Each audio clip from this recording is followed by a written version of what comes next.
बिस्मिल्लाहिर्रहमानिर्रहीम। हुकूमत का हिस्सा हम नहीं है। पीपल्स पार्टी वाले कहते हैं जी हम हुकूमत का हिस्सा नहीं है।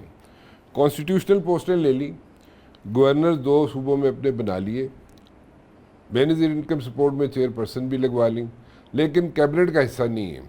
और अगर कैबिनेट का हिस्सा नहीं है तो कैबिनेट के जो डिसीजन हैं उसकी भी मुखालफत कर दें। फिर अगर मुखालफत नहीं करनी है तो कल को जाके अगर फिर इलेक्शंस होते हैं, जिसका जनाब बार बार यहाँ पे शोर मचाया जा रहा है मौलाना फजल रहमान साहब की तरफ से, और मौलाना साहब कहते हैं जनाब कि दोबारा इलेक्शन कराओ। पता नहीं उन दोबारा इलेक्शन ही निकलेगा की, लेकिन एनीवेज वो कहते हैं दोबारा इलेक्शन कराएं। अच्छा, अगर दोबारा भी इलेक्शन हो जाते हैं तो फिर अगर पीपल्स पार्टी को दोबारा जाना पड़ता है इलेक्शंस में और अपने अपने हलकों में जाना पड़ता है और वहाँ पे जाके बताना पड़ता है कि जी हम हुकूमत का हिस्सा नहीं थे, तो हुकूमत का हिस्सा अगर आप नहीं थे लेकिन फिर भी लोग जो है वो इस चीज़ को बाय करेंगे, मुश्किल हो जाएगा, थोड़ा मुश्किल है। और उसमें बहुत सी परेशानियों का सामना करना पड़ सकता है। खुर्शीद शाह साहब ज़रा खुल के बातें करते हैं और ज़रा क्लैरिटी है उनके माइंड में, और वो हमें ज़रा इसका जवाब शायद दे दें। Shah ji, thank you very much for joining me, बहुत बहुत शुक्रिया आपका। It's always a pleasure to have you on my show. और ऑलवेज बस आप जो है ना खुल के बात कर लेते हैं और बस इसलिए मैं बार बार आपके पास आ जाता हूँ। और लेकिन मुझे ये बताएं बहुत कि बड़ा शुक्रिया आपका, आप मुझे खुल के बातें करने का मौका फराहम करते हैं और मैं कोशिश करता हूँ कि आपसे खुल के बातें करूँ। और आपकी कोशिश ये है कि मैं क्या खुल के बातें करूँ, तो कोशिश करूँगा कि वो उसके ऊपर भी खुल के बात करूँ जो आप चाहते हैं। चले, मैं देखता हूँ कि मेरी कोशिशें कामयाब होती हैं कि नहीं होती हैं आप खुल के बात करते हैं कि नहीं करते हैं। अच्छा, मुझे बताएं कि हुकूमत का हिस्सा नहीं है कि कैबिनेट का हिस्सा नहीं है, और लेकिन कॉन्स्टिट्यूशनल पोस्टें हैं आपके पास, ठीक है। गवर्नर्स भी बना लिए आप लोगों ने, ठीक है। कायरा साहब को आपने खुशखबरी भी सुना दी, कायरा साहब को आपने जनाब मुबारकबादें भी दिलवा दी, लेकिन कायरा साहब को जनाब आपने गवर्नर नहीं बनाया पंजाब का। चले, उसमें भी कोई मंतक होगी शायद, वो मंतक क्या थी वो भी ज़रा समझा दें। और दूसरा ये बताएं कि कल को अगर इलेक्शंस होते हैं, जो कि जिसके चांसेस अभी बहुत कम है, बट देन अगेन अगर इलेक्शंस होते हैं और फिर जाके आप लोगों को बताएं कि जी हम हुकूमत में थे लेकिन हुकूमत का हिस्सा नहीं थे, सो जो जितना गलत काम हुआ ये नून लीग वालों ने किया, और वो जो कैबिनेट में डिसीजन लेते थे वो उनके अपने डिसीजन थे, हमारा उससे कोई ताल्लुक नहीं है, लेकिन इम्प्लीमेंटेशन में हम लोग बिल्कुल साथ मुबशर साथ थे साहब, उनके। आप सही कहते हैं, इसमें कोई शक नहीं है कि लोग यही समझते हैं, आप भी यही समझते हैं कि हम हुकूमत का हिस्सा तो हैं। प्रेसिडेंट हमारे पास है, मगर प्रेसिडेंट जो है वो हेड ऑफ स्टेट है, वो चीफ एग्जीक्यूटिव के मामलात में इंटरफेरेंस नहीं कर सकता। इंटरफेरेंस तब करेगा जब वो आइन और कानून से बालातर होकर फैसले करेंगे, तो वहाँ इंटरफेरेंस प्रेसिडेंट ऑफ पाकिस्तान की बनती है। जहाँ तक चेयरमैन सेनेट है, कॉन्स्टिट्यूशनल पोस्ट तो है, मगर एक पार्लियामेंट के एक हिस्से की पोस्ट है, वहाँ वो फैसले नहीं कर सकता, चीफ एग्जीक्यूटिव की पावर उसके पास नहीं है। सेम गवर्नर है, वो भी फेडरल गवर्नमेंट की। अच्छा, ये मंतक क्या थी सारी, ये कॉन्स्टिट्यूशनल पोस्टें ले लें ताकि जनाब उस जगह पे बैठे कि हुकूमत, कोई डाउट था बैक ऑफ द माइंड में कि जनाब ये असेंबलियाँ टेन्योर पूरा नहीं हमारी करेंगी या हुकूमत टेन्योर नहीं पूरा करेगी? सोच है कि हुकूमत अपना काम करे, हम उनके अलाइज हों। आप हमारी सोच को पॉजिटिवली लें और शाबाश भी दें कि ये सोच अगर है तो फिर बहुत अच्छी है। अब जैसे इशूज़ आते हैं, पहले हम दोनों सब साथ हों तो उस पर आप हुकूमत का हिस्सा होंगे तो बोल नहीं सकते। अभी आप क्रिटिसिज्म विद इन गवर्नमेंट कर सकते हैं। वो कौन सा क्रिटिसिज्म है जो आज तक किया आपने? अभी गंदम का है। अच्छा, हम कर रहे हैं कि गंदम को हुकूमत फैसला करे और इमीडिएटली किस तरीके से भी गंदम को लेना फैसला करे। अगर आपने देखा होगा बिलावल साहब की स्पीच, उसने किसान पे स्पीच की। और जैसे अभी हम कह रहे हैं कि ये वक्त है आप दूसरे स्कैंडल से बचे कि जो गंदम का हुआ है, और ये तो स्कैंडल हकीकतन ये है कि ये तो केयरटेकर गवर्नमेंट का फैसला था जो नहीं करना चाहिए था उनको नहीं करना चाहिए था। यहाँ पे लोग कहते हैं कि जो हुकूमत गई थी पीडीएम के, उसके आखिरी माह में ये फैसला हुआ था और इम्प्लीमेंटेशन जो थी वो केयर टेकर सेटअप ने की थी। ऐसा ही है या गलत है? देखिए जी, ये तो 100% गलत है। अच्छा। मैं ये नहीं कहूँगा 100% यू टर्न वाला सवाल है। अच्छा। तो ये नहीं, ये इन्हीं के ज़माने में सवाल आया था, 6 महीने ये लोग रहे हैं। अच्छा। इनको बताया गया कि गंदम शार्ट है, जबकि इनको बताया गया, सूबों ने कहा कि हमारे पास 4.6 मिलियन टन गंदम मौजूद है, हाँ। जो काफ़ी है। अक्टूबर टू अपर्स जब गंदम आती है, इतनी गंदम है हमारे पास, सूबों ने कहा था। सूबों ने कहा था। अच्छा। तो क्यों हुआ, कैसे हुआ? एक जैसे अभी हमारा मुल्क जो है वो सबसे बड़ा क्राइसिस है, इकोनॉमिकल क्राइसिस है। और उस वक्त आपको सीरियस बात इसलिए हो रही है कि डॉलर की कमी है। $1 बिलियन आपने माना कि गवर्नमेंट ने स्टेट बैंक से लेके नहीं दिए, मार्केट से लिए गए, मगर गए तो पाकिस्तान की बैंकों से ना। ऐसे तो वो थैले भर के, पेटियाँ भर के तो गंदम नहीं लेके आए होंगे। ठीक। और फौरन आ गई ना, फौरन आगे हफ्ते के अंदर अंदर आ गई। और वो गंदम जैसे पता नहीं इधर साइड पे की खड़ी थी। 2400 वाली गंदम लेके आए हैं, जो ऐसी गंदम है जो मिक्स करके पाकिस्तानी आटे के साथ मिला के लोगों को खिलाएंगे। अब दूसरा जो अभी मैं आपके शो में ये बात कर रहा हूँ, दूसरा जो इशू अभी आएगा, खतरनाक इशू आएगा, किसान मारा जा रहा है, बिल्कुल मर रहा है, और आपकी मैशियत भी एग्रीकल्चर है, बैकबोन ऑफ इकोनॉमी आप कहते हैं अपने एग्रीकल्चर को। वो अगर बैकबोन टूट जाएगा आपका, तो फिर आपके पास कोई रास्ता नहीं है इकोनॉमी को बढ़ाने के लिए। अब भी आपके पास जो प्रॉब्लम है वो ये है कि मैंने कि कोई खुदा न खासा मुझे शुगर मिल है, मैं बात कर रहा हूँ, मैं एक ग्रोअर के हिस्से से बात कर रहा हूँ कि शुगर कैन हमारे पास, उसकी शुगर आज इतनी है इस मुल्क में कि 6.5 या 6.6 मिलियन टन मौजूद है। अच्छा। हमारी खपत आज भी 4.5 से ज़्यादा नहीं है। और आज पाकिस्तान के अंदर ये चीनी जो है सस्ती है और दुनिया में महंगी है, 1.5 गुना महंगी है। ये वक्त है कि आप एक्सपोर्ट करें। और अगले साल जो शुगर आएगा, मैं बड़ी दावे के साथ कहता हूँ, मैं ग्रोअर हूँ, क्योंकि मैंने इस साल शुगर कैन से कमाया, तो मैंने 200 एकड़ से बजाय मैं 300 एकड़ लगाई थी, लगा दी। इस तरीके से ज़मींदारों ने लगाई है। तो अगला साल शुगर का जो होगा, अल्लाह ने किया, वो 8 मिलियन टन तक पहुँच जाएगा। ठीक है। तो फिर आपको एक नया प्रॉब्लम होगा कि आपसे कोई शुगर लेने वाला नहीं होगा, शुगर कैन लेने वाला नहीं होगा। वो उसकी कीमत जो आज 400 वो 250 पे चली जाएगी। ठीक। फिर वही चीख पुकार। तो हमारी जो बात है, जो आप और हम बात करते हैं, सबसे बड़ी चैलेंज इकोनॉमिकल चैलेंज है। वो इकोनॉमिकल चैलेंज को सिर्फ एग्रीकल्चर फेस कर सकती है।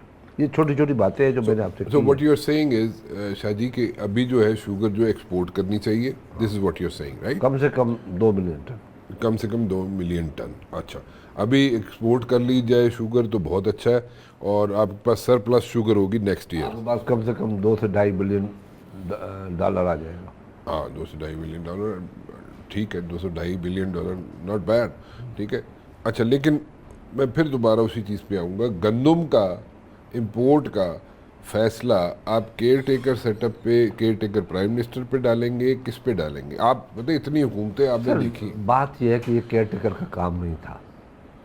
चले था नहीं था, हो गया ना। इन्वेस्टिगेशन इसलिए कह रहे हैं कि करो कि कम से कम कैबिनेट में जब बात जाती है तो उस कैबिनेट के जितने फैसले होते हैं, चाहे प्राइम मिनिस्टर उसमें इन्वॉल्व हो ना हो, वो ऑटोमेटिकली इन्वॉल्व होता है, क्योंकि फैसला अल्टीमेटली क्योंकि the buck stops with the prime minister ना, प्राइम मिनिस्टर हेड होता है ना। प्राइम मिनिस्टर को जो फैसला होता है अक्सरियत से होता है, किस तरीके से उसको मानना है। हाँ। और वो उसका हिस्सा बनता है। ठीक। तो ये कह देना कि काकड़ नहीं था, काकड़ किसी और स्कैंडल में नहीं होगा, मगर था, उसको मानना चाहिए कि ये गलती हुई है, कौम से माफ़ी मांगते हैं।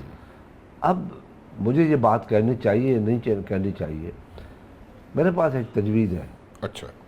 अभी इतनी गंदम है, किसान 60% डिपेंडेंट हमारी इकोनॉमी एग्रीकल्चर पे है, 60% पॉपुलेशन बिलोंग करती है एग्रीकल्चर एरिया से। अब वो चीज़ आपकी ऐसी हो गई है कि लोग परेशान हैं। हुकूमत को चाहिए ये गंदम ले। ले। ले। अच्छा। अब उसका रास्ता है कि ले तो कहाँ करे, हाँ। एक तो आप ये भी कह रहे हैं गंदम जो है जो मंगाई गई है वो बहुत ही खराब गंदम है, ख़राब है नहीं है, मगर अभी it's not eatable, right? Eatable है या नहीं है मैं नहीं पढ़ता। अच्छा। एक्सेस है, अच्छा। बहुत बड़ी एक्सेस है। हाँ। अब पैसा आपने 4,000 रुपये रेट रखा है, हाँ। वो किसान को नहीं मिल रहा है, किसान को मिल रहा है 2600-2800 रुपये, ठीक। 1200 रुपया मान। अब 1200 रुपया कम, डीजल जो आपकी 250 रुपये थी वो 300, बिजली जो आपकी 30 रुपये थी वो 60, ठीक।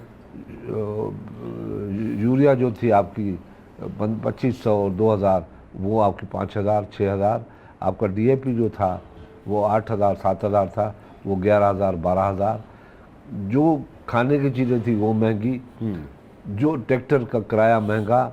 अब उसके बाद उनको कम से कम गंदम पे 500 रुपया मन पे एक ज़्यादा खर्चा हुआ और 1400 रुपये आप ज़्यादा मिल रहा है कम, तो 2000 मन पे किसान को नुकसान है। ठीक है। अच्छा। अगर इसका तरीका मैंने बताया कि कोई रास्ता गवर्नमेंट को निकालना पड़ेगा कि उनसे खरीदे। अच्छा, इतना डिले है, अब देखें ना इतना डिले होता जा रहा है। आप कह रहे हैं जी हमने एहतजाज किया, हमने जनाब वहाँ पे असेंबली में भी कहा, किसानों के लिए आवाज़ उठाई। आवाज़ तो उठाई, चले ठीक है, लेकिन एवरी डे पासिंग बाय, ठीक है, वहाँ पे किसान तो मर रहा है, पिस रहा है, तबाह बर्बाद हो गया। अभी तक किसान बेचारा, हाँ, जो क्या बनाते हैं हमारे जो हिंदू आरती होते हैं या दूसरे आरती होते हैं, उनके पास 2600 के हिसाब से पैसे ले लिए हैं, 1 महीने की मोहलत ली है। 1 महीने में अगर कीमतें ठीक हुई तो हमें अगस्त हिसाब से दें, वरना आप हमें 2600 रेट दें।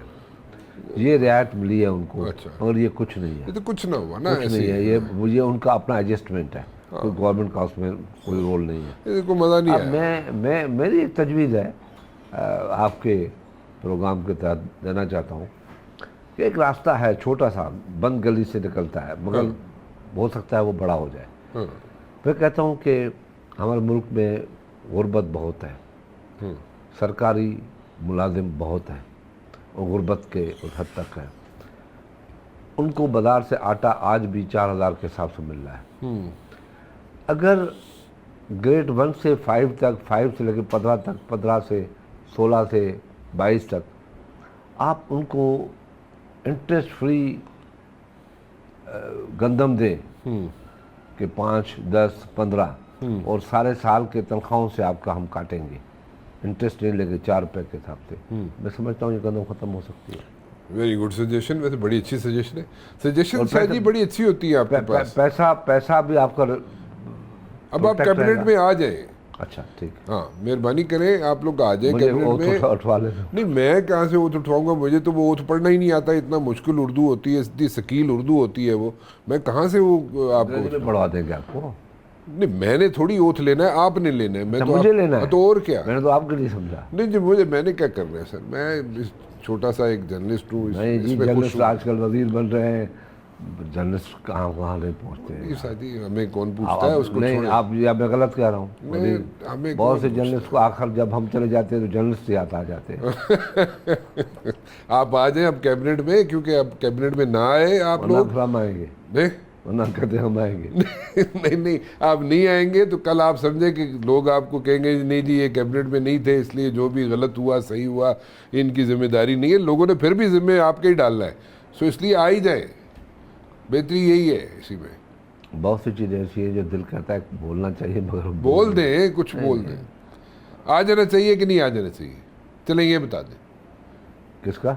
आप लोगों को, पीपल्स पार्टी को पीपल्स पार्टी बहुत बड़ी दीवार बनके, सपोर्टिंग दीवार बनके हुकूमत के पीछे खड़ी है। तो पीछे खड़ी है ना, और तो आप बीच में फैसले करो, सही फैसले करो। हाँ। वरना फिर हमारे मुंह को ताले लग जाएंगे, जो फैसले करके आएंगे हम भी उसमें शामिल होंगे। तो अभी कम से कम ताले तो नहीं है ना, हम बोल सकते हैं। अभी आप इतना अभी जब मैंने अभी कौन सा इतना चीखो पुकार कर रहे हैं आपके सामने, मैंने अभी तजवीज़ एक पेश की। नहीं, तजवीज़ तो बड़ी अच्छी की। कैबिनेट में होता तो पेश करता, हाँ। ना आपको थ्रू कर दिया। हाँ। मैसेज तो चला गया। नहीं, मैसेज तो चला गया, लेकिन उस वक्त आप बैठे होते तो और बात थी ना। उस वक्त तो और बात थी, उस वक्त तो खुर्शीद शाह देखिए, साहब ये बैठ सब के एक की- मैं सजेशन तो दे कहता रहे हो हूँ, और एग्रीकल्चर से रिलेटेड हो वजीर तो क्यों नहीं बनने बने? से कोई मसला हल नहीं होता क्यों आप लोगों के काम नहीं जब करेंगे? तक पार्लियामेंट प्रॉपर काम नहीं करेगी। अभी लोगों के काम आप करवा रहे हैं, मैं आपको क्या करवा रहे हैं, तो कुछ नहीं फिर हो रहा। तो अगर नहीं करवा रहे तो आप आए ना, कैबिनेट में लोगों ने बैठ के आपको भी क्या वोट करवा दिया, आप आए। हम ये चाहते हैं कि पार्लियामेंट सही मायने में काम करना शुरू करे, ये सारे मसले मसाइल कैबिनेट में सब ठीक हो जाएगा, पार्लियामेंट काम करे। नहीं सर जी, पार्लियामेंट आपने टिपिकल स्टेटमेंट दे दी है एक अखबार टीवी के लिए, ये नहीं, ये सुन सुन के लोग तंग आ गए, ये लोग नहीं बाय करते। अब एक ब्रेक ले लूं, तो मुझे भी अब ब्रेक लेने की जरूरत पड़ गई, एक ब्रेक लेते थे। शुक्र करो ब्रेक लेने की जरूरत पड़ी, ब्रेक देने की जरूरत नहीं पड़ी। खुर्शीद शाह साहब, एक चीज़ मुझे समझाएं, क्या नया क्राइसिस भी आने वाला है? चावल की फसल का कोई क्राइसिस आने वाला है या एवरीथिंग इज हंकी डोरी? अभी तक तो नहीं है। अच्छा चावल हमारा एक्सपोर्ट जोन में आता है, अच्छा। उसको सपोर्ट देनी चाहिए। एक तो बड़ी तकलीफ बात यह है हाँ, कि हमारे यहाँ रिसर्च नहीं हो रही। तो रिसर्च क्या कि रिसर्च हो जाए, जो किसान है वो नहीं करता किसान? रिसर्च किसान काम करता है, हमारे पास लेबॉर्टरीज हैं। हाँ, वो किस लिए इतनी बड़ी बड़ी लेबॉर्टरी खोली है? बड़ी बड़ी लेबॉर्टरियों पे बड़े बड़े खर्चे होते हैं, और मैं तो कहता हूँ कि इन लेबॉर्टरियों को बंद करके प्राइवेट सेक्टर को लेबॉर्टरीज दी जाए, हर डिस्ट्रिक्ट में लेबॉर्टरी बनाई जाए और प्राइवेट सेक्टर को दी जाए, और किसान खुश होगा। हाँ, रिसर्च हो कि चावल कैसे 50 मन से 100 मन पे 150 मन पे ले जाए, गंदम कैसी। मैं अभी एग्रीकल्चर का ज़मींदार हूँ, तो मैं रिसर्च करता हूँ, गंदम कहीं से मंगाते हैं, मेहनत करते हैं, क्या आना चाहिए। अब मैं आपको एक मिसाल बता रहा हूँ, मैंने एक गंदम मंगाई, उस पर रिसर्च की, उसको लगाया, 1-1 किलो मैंने गंदम लगाई, अच्छा, 2 किलो गंदम लगाई, अलग अलग, ठीक, ज़मीन सेम, एरिया सेम, मगर थोड़ा सा हट के। ठीक है। तो उसकी 1 किलो पे 5 मन गंदम उतरी है, अच्छा 1 किलो पे। अच्छा मतलब 2 किलो पे 10 मन। अच्छा अगर आप 40 किलो बीज फेंकें या 20 किलो फेंकें तो आपको 100 मन गंदम मिल सकती है। अच्छा, इस किस्म की हम रिसर्च करते हैं। तो जो चावल है, ख़ास करके एक्सपोर्ट क्वांटिटी में आता है, उसको कोई नया तरीका अभी तक कोई ऐसी रिसर्च करके कोई नया चावल नहीं आया है। अच्छा, एरी 6 आ रहा है, वही चल रहा है। अच्छा, वही चल रहा है। बासमती कर्नल है, वही चल रहा है। पंजाब में कुछ चेंजेस आ रही हैं बड़े चावल में, जो बासमती है या दूसरे किस्म के चावल हैं, तो उसमें है, मगर अभी तक कोई ऐसी ख़ास रिसर्च नहीं हो रही। ओके। और दूसरा जो सबसे बड़ा प्रॉब्लम मुझे खौफ है, आपको भी खौफ होना चाहिए, कि पॉपुलेशन ग्रोथ हमारी बढ़ती जा रही है। सर जी, वो तो हर प्रोग्राम में आप बता बता के थके। सुन तो लेना, हाँ, बता के, मगर आप सुन के थके नहीं है। नहीं, मैं नहीं थका, लेकिन जिन लोगों ने बैठे हुए कॉरिडोर्स ऑफ पावर में, वो सुनना नहीं चाहते। नहीं, कोई भी आता है, कोई नहीं सुनता है इस बात को, महसूस नहीं कर रहा, क्योंकि उसको रोटी मिल रही है। अच्छा शाह जी, एग्रीकल्चर में तो बड़ी डिटेल्ड आपने गुफ्तगू कर दी, मेरे आपका फेवरेट टॉपिक है और सजेशन भी बड़ी अच्छी देते हैं आप। तो थोड़ा सा सियासत पे भी आ जाए, हम सियासत पे भी बात कर लें।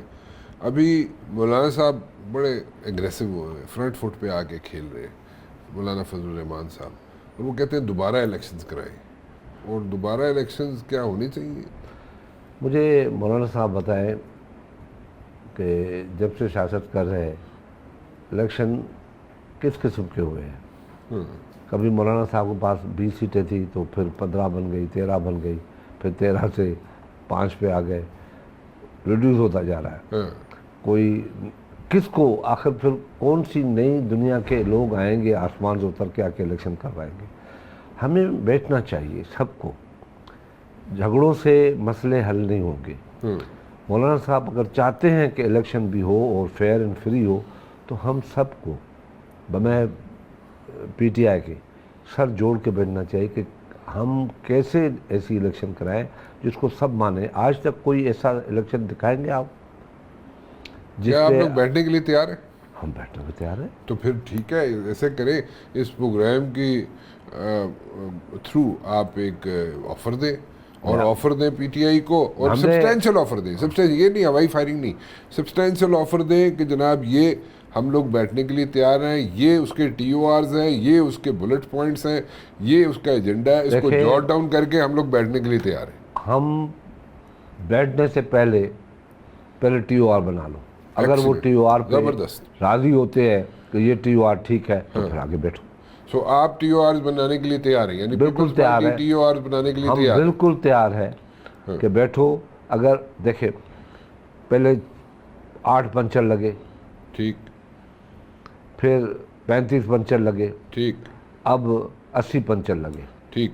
पंचर बढ़ते जा रहे हैं मतलब आप और हम पंचर आप हो इस चीज गए। को मानते हैं 80 पंचर इस बार लगे? मैं तो किसी पंचर को नहीं मानता। अच्छा, मानते मैं नहीं। अपने जहन की जो हमारी सोच है, हम जहन से सोचते हैं, हमें किसी की फतह, किसी की हार या जीत कबूल नहीं है।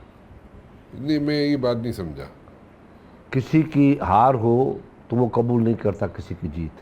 हाँ ठीक है, ओके। ये कभी आपने मतलब जो हार जाता है वो मानता ही नहीं है। 70 में हुआ, पाकिस्तान में हम जीते, पीपल्स पार्टी जीती और बांग्लादेश से मुजीबुर रहमान जीता। पाकिस्तान टूट गया तब ये मसला नहीं हुआ। फिर भी मुतालबा भुट्टो साहब से हुआ कि इलेक्शन करवाओ। अगर भुट्टो साहब को 1 साल पहले इलेक्शन कराना पड़ी और उसके बाद आप हशर देखें क्या हुआ है। हम वर्स्ट पोजीशन में गए हैं या बेहतर पोजीशन में गए हैं? आपको ये नज़र आता है जब आपको समझ आती है शायद कि आप TORs बनाएं, एजेंडा बनाएं, उस पे अगर सब मुत्तफिक हो जाएं और फिर आप बातचीत करने के लिए PTI के साथ भी तैयार हैं, जो कि सर मैं तो ऑफर देता हूं कि मौलाना साहब अभी कुछ भी बोल रहे हों, हाँ। फिर भी पीपल्स पार्टी के पास या नून लीग के पास या क्यू लीग के पास फिर भी उसके लिए एहतराम है। वो अपना रोल अदा करे कि भाई बैठो, मैं बिठाता हूँ, TOR बनाओ इलेक्शन की। चलो खुर्शीद शाह को छोड़ो, उधर को छोड़ो, हम बैठ जाते हैं 4 आदमी, 6 आदमी, 8 आदमी। हम बड़े बार के जो प्रेसिडेंट्स हैं वो भी बैठ जाएं, कॉन्स्टिट्यूशनल एक्सपर्ट भी बैठ जाए, TOR बनाते हैं कि हमारी अगली इलेक्शन कैसे हो, जो लोग ये कहें फेयर इलेक्शन है। So this is open offer, right? 100% open offer. Okay. अच्छा, ना मौलाना साहब एक और बात भी कहते हैं कि अभी जो है, अभी इस वक्त एज ऑफ नाउ, मौलाना साहब कहते हैं जनाब कि इस वक्त हुकूमत जो है वो बनानी चाहिए PTI को, यानी कि इमरान खान को। उस पर क्या कहेंगे आप? देखिए, फिर वो 47 वाली बात आ जाती है, फॉर्म 47 वाली, मुझे बहुत रिजर्व सीट्स वाली। अगर वो सारी चीज़ें आती हैं तो फिर ये मौजूदा हुकूमत तो क्रम्बल डाउन हो जाएगी, गिर जाएगी। मौलाना साहब के साथ बहुत बड़ा अच्छा वक्त हमारा गुजरा है, अच्छे ताल्लुकात भी है, इज्जत भी करते हैं, वो हमारी करता है, हम उनकी करते हैं, एहतराम भी है। मगर ये कह देना मुखालफत दर मुखालफत कि हुकूमत दे दो। जब 35 पंचर लगे थे तब मौलाना साहब क्या कहते थे? उस वक्त मौलाना आप साहब वो निकाल लें मौलाना साहब। हाँ, वो कुछ और कहते थे। ओके, तो आज कौन से कानून के तहत हमने तो ऑफर दिया? हाँ, हमने ऑफर दिया, आपको पता है। नहीं लेकिन शाह जी बात सुने, PTI कहती है जनाब कि हमारी रिजर्व सीट्स 1, सेकेंडली जो ये 80 पंचर वाली बात है वो यानी कि फॉर्म 47। सर गुजारिश तो सुने, ये सारी चीज़ें अगर उनकी मान ली जाए, आप लोग बैठ जाते हैं, तो अगर ये सारी चीज़ें करेंगे तो फिर तो हुकूमत गिर गई। 35 पंचर का हिसाब कहाँ गया? वो 35 तो पुराने थे ना, अभी नए आ गए। 8 पंचर का क्या हुआ? हाँ, बात यह है कि आपको TOR इसलिए बना रहे हैं कि आप रास्ता ढूंढ रहे हैं। अच्छा, अगर 80 सीटें आपने कहीं कि हमारी हैं और हमने आपसे कहा, पीपल्स पार्टी ने, कि अक्सरियती जमात अभी भी इस वक्त हम पंचर को मानते नहीं है, हाँ, मानते नहीं है, 47 फार्म को मानते नहीं है, नहीं मानते हैं ना, मैं खुद के बात कर रहा हूँ। तो उसका क्या तरीका है? हाँ, कि हमने ऑफ़र किया कि अक्सरियती जमात, हमारा असूल रहा है कि उसका हक बनता है कि वो इलेक्शन, लेकिन वो नहीं मानते ना। नहीं माने ना। हाँ। उन्होंने कहा नहीं, हम नहीं मानते, हाँ, हम नहीं बैठेंगे। हाँ, फिर बैठ गए। आपको एक बात बताऊं, मौलाना साहब 35 पंचर पे भी नहीं बैठ रहे थे। अब वो ठीक है, वो बात सही है। हमने उनको ले आया कि चल के पार्लियामेंट चले, हाँ, पार्लियामेंट में अपना रोल अदा करो। हाँ, और रोल अदा किया, फिर कैसे भी रोल अदा किया। इमरान के ऊपर, इमरान ने उनके लिए क्या क्या इशारे दिए, क्या क्या दुपट्टे पहन के आके असेंबली में बात कर रहा था और मौलाना साहब उसको क्या कह रहा था। अब अचानक मौलाना साहब के साथ उसकी दोस्ती हो गई है, उसकी पार्टी के साथ, तो वो जो कहते थे वो तो इतने बड़े इल्ज़ाम थे जो खुदा न खास्ता खुद फतवा दे तो गले में पड़ जाए। क्या मैं एहतशाम को मुसलमान होते हुए कोई इल्ज़ाम दे सकता हूँ कि आप मुसलमान नहीं हैं? नहीं, वो उन्होंने अभी रिग्रेट किया है, मौलाना साहब ने भी गाली रिग्रेट दे किया के कह दो सबके सामने, बीबी का सर फटा किसी ने नहीं देखा, बानी का सर फटा जग ने देखा, सारी दुनिया के सामने कह दो, दुनिया में कह दो कि ये है। मैं तो वो नाम भी नहीं उठा सकता, बदकिस्मती है। और फिर कह दो कि सॉरी, रिग्रेट, सॉरी। मुझे कानून का कोई रास्ता निकाल के दे। आप बालेस्टर है, बारिस्टर नहीं है, बालेस्टर है। अच्छा चलो, माशाल्लाह। मुझे निकाल के दे कि कानून से बालातर होके आप सोचेंगे। आप आज़ाद उम्मीदवार हैं, आपने लिस्ट ही नहीं दी है। कानून में तो ये है ना, ये कानून कब बना, ये क्रेडिट हमें जाता है। ठीक है, हमने बनाया। मुस्लिम लीग नून की 2008 में जो स्पेशल रिजर्व सीट थी वो 23 थी, वो 23 पूरी हो गई और बच गई। 2013 में बच गई, तो फिर उन लोगों ने अपने नए नाम दिए, क्योंकि पहले नाम दे चुका था। इससे पहले ये था कि जो जितनी देता था उतनी कंदम करे, जो बच गई तो बच गई, फिर वो दूसरों में चली जाएगी। यही तरीका था पहले। अब कानून के अंदर ये है कि आपको नाम देने पड़ेंगे पहले। ठीक है, अब कानून उनके लिए चेंज करें, पहले का आइन में तरमीम लाएं और उनको हम कानून के दायरे में ले आएं, तो ये हो, ठीक, फिर इनकी ये सीटें मिल सकती हैं। ठीक। अब अदालत में फैसला है, अदालत क्या फैसला करती है वो अदालत देखे। अच्छा। अब जो अदालत के अंदर फैसला है वो भी बड़ा ट्रिकी है। अब एक, आपने प्रेसिडेंट को वोट दिया, चेयरमैन सेनेट को वोट दिया, सेनेट पंजाब, और चेयरमैन सेनेट के वोट पंजाब में भी सारी सीटें आ गई जो उनके हिस्से में थी, जो लोगों ने नाम नहीं दिए। तो क्या चेयरमैन सिंध में, बलूचिस्तान में, खैबर पख्तूनख्वा में तो भी सेनेटर हुए। ठीक है, ठीक, जो हुए, अब चेयरमैन सेनेट को भी जाना चाहिए घर। और वो जितने इलेक्शन हमने असेंबली की लड़ी यहाँ पे, 2 सीटें आई, वो भी ख़त्म। फिर क्या आईनी बहरान चाहते हैं?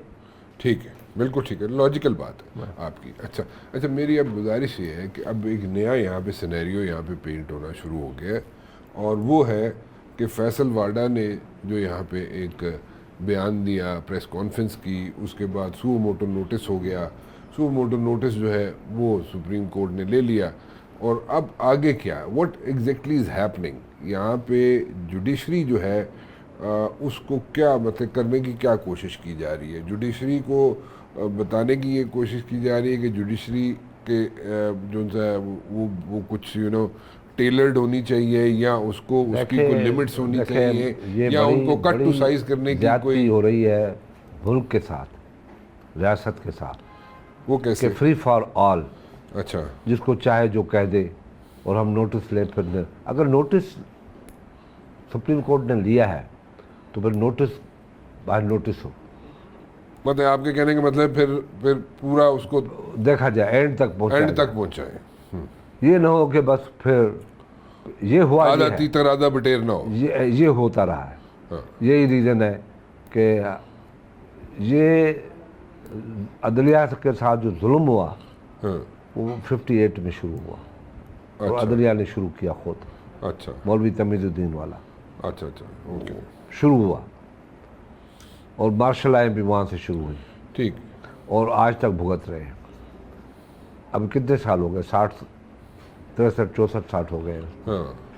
अब ये अदलिया ने शुरू किया था, अदलिया को ख़त्म करना पड़ेगा। अच्छा शाह जी, एक बात बताइए, आपके ख्याल में इमरान खान को जो रिलीफ मिल रहा है, मिलना चाहिए, उसको छूटना चाहिए, नहीं छूटना चाहिए, क्या आपके माइंड में? देखें, आप अगर बेहतर फैसले करेंगे तो उस पर आप पे क्रिटिसिज्म नहीं होगा। अच्छा, आप पे सवाल आते नहीं उठेंगे। जो कानून और आइन के अंदर जो है उसके तहत फैसला करो। अच्छा, बस ख़त्म बात। देखें, मैं सब पॉलिटिशियंस की बात नहीं कर रहा, लेकिन उनमें से मेजॉरिटी पॉलिटिशियंस ऐसे भी हैं ना कि जो पिंडी भी जाते हैं, ठीक है, जो ISI MI के दफ्तरों के भी जाते हैं। ये तो आप पॉलिटिशियन हैं, उनसे अपने कुलीग हैं आपके, उनसे पूछे। जो एस्टेब्लिशमेंट है वो तो नहीं मंगाती उनको। हम खुद जाते हैं ना, हाँ तो आप, वो तो नहीं मंगाते हमें। हाँ तो वही हम ना, खुद जब आप जाते हैं देखिए तो वहाँ बात पे यह जाके है, रिलीफ मांगते जब हैं ना। आप जाते हैं आप रियलिटी कहते तो हैं कि ये हम है। एक पेज पे हैं, हाँ हम एक पेज में हैं, कहते थे ना हम, हाँ तो अब एक पेज कहाँ गया? हाँ ये पेज तो हटते रहते हैं ना, पुराने होते रहते हैं, नए होते रहते हैं। तो भाई आप अवाम के साथ एक पेज पे हैं। ये हम सब के लिए, ये पार्लियामेंट जो है ना, हाँ ये ही एक रास्ता है पाकिस्तान को सही जगह पे लाने का। पावर का मुंबा जो है वो पार्लियामेंट को बनाओ। अगर पार्लियामेंट बनेगी, सुप्रीम कोर्ट भी मुंबा उसको बनाए, एग्जीक्यूटिव भी, इस्टेब्लिशमेंट भी, सियासतदान भी पार्लियामेंट को मुंबा बनाए कि ये ही रास्ता है हमें बाहर निकलने का। हमारी उम्रें कितनी है?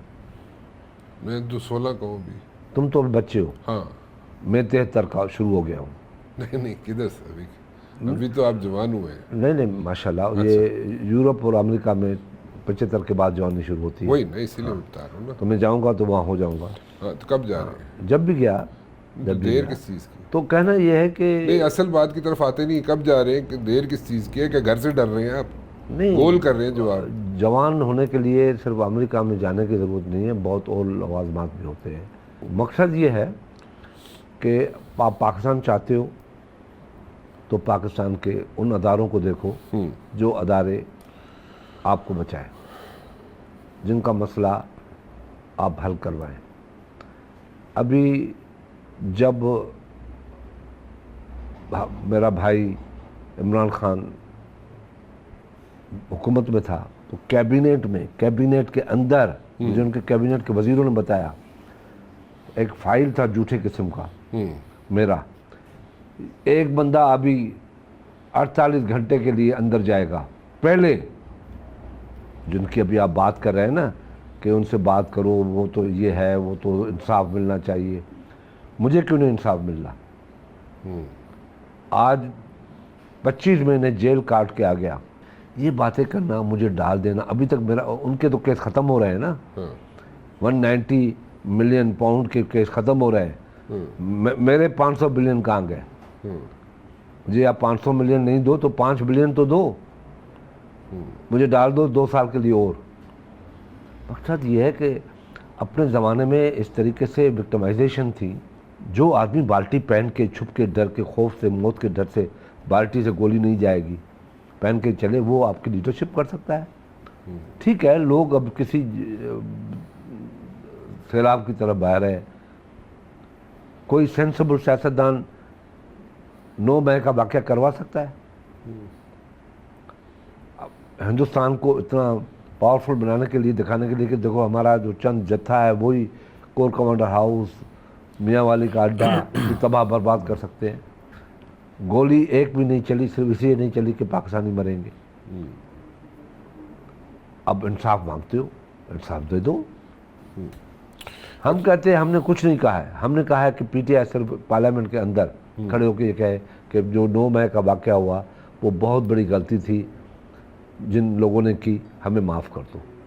खुदाई कसम हम माफ़ कर देंगे, हम अपील कर देंगे अदलिया को भी, सबको, कि भाई इन लोगों ने माफ़ी मांगी है, इन लोगों ने गलती की थी, माफ़ कर दो। वो तो कहते हैं ना, जिन लोगों ने, कहा है, जो कहते हैं जिन लोगों ने भी किया है हम उनकी माफ़ी मांगते हैं। अच्छा, नाम तो पीटीआई का है ना, नाम दे दे। आप चलो, कहते हैं कि वो कह रहे हैं कि जिन लोगों ने भी किया है उनके नाम दे दे। अच्छा, उनके नाम दे दे कि ये लोग जिम्मेदार हैं, इन लोगों ने किया, हम नहीं। ये पीटीआई वाले दे नाम? हाँ, नाम दे। अच्छा अच्छा, मुझे एक बताएं, कायरा साहब को गवर्नर क्यों नहीं बनाया गया?